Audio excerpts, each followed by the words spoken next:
This matter is important because we just want to make sure we let the community know what exactly transpired. This is not in any way an accusatory. This is a fact-finding matter, and that's basically it. You know, it's important to recognize that we're not going to be dealing with rumors, just the facts, ladies and gentlemen, just the facts. This is not rocket science we're talking about here. We're talking about just standard policy of the city of Laredo. Let me reiterate, this policy is not intended for council. It should never apply to city council. We cannot have city council. You, as members of the city council, cannot be participating in the handling of cash. We have an internal policy that we have for staff people. This event took place on Saturday, Sunday, Monday during the day. I was not informed as to what had taken place. On Tuesday morning when I came in, I was notified that, you know, this money has been taken, you know, to the councilman's home. I immediately called the department director, told him to come in. I wanted for him to go and retrieve that money and bring it back to council.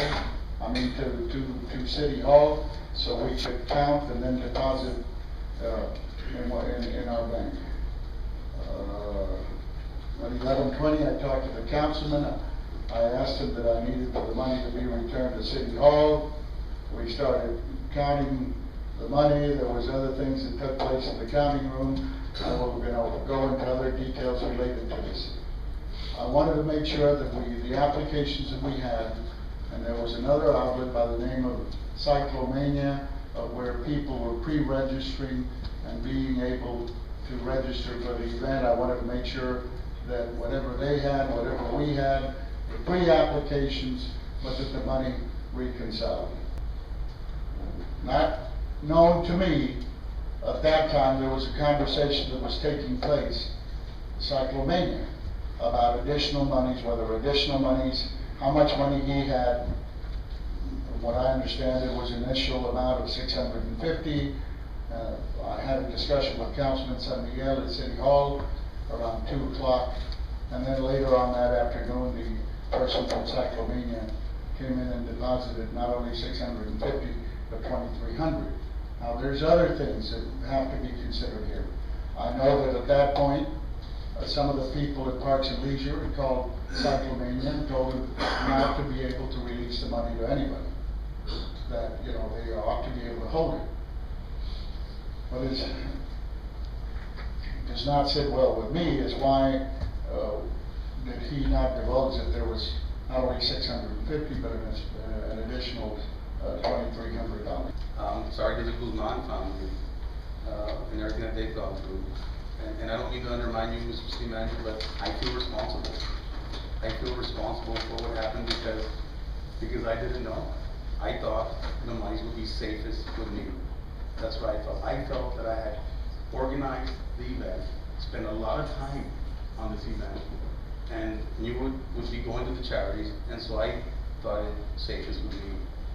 I should have asked more questions. When I was at the meetings, I should have asked. Hey, what are we supposed to do in this event? But I didn't. For that, I'm sorry. And so if we can have a policy where there's an orientation for incoming council members, where all of these issues are discussed. It may turn out that there was no criminal activity, that there was no missing money and so forth. I think the other part to that is, and we're going to talk about Councilman Meta's item, is if anything happened that violated the charter, and that's the critical component here. Because we may be talking about money missing or no money missing, or whether it was right or whether it was wrong, but the effect on the staff and what happened there is really the key point here. And you lie all the time. You say, I'm gonna meet with Vida, I'm gonna meet this and that. Oh, excuses. Why? Because you are not thinking in your job. You don't care your voters. You don't want your city council. When I asked you, Eva, to meet, you said, I don't have to meet you, sir, you're not my councilman. No, lady, That's what you but told how me. many times you refuse? No, I've never refused. I told you. You refuse. What, you had a meeting the day of the mud You're run. not gonna tell me I'm a liar. And I told you, and I'm not a liar. You are a liar. Did you not tell me? Sorry. Sorry. Did you not? But you had to have respect for me. When do you have a gall You to just question said that right that now. honesty, when you are the one that's under the microscope? You just said that right now. You are the one I under the asked you microscope. if you're Mr. gonna be Mayor. honest.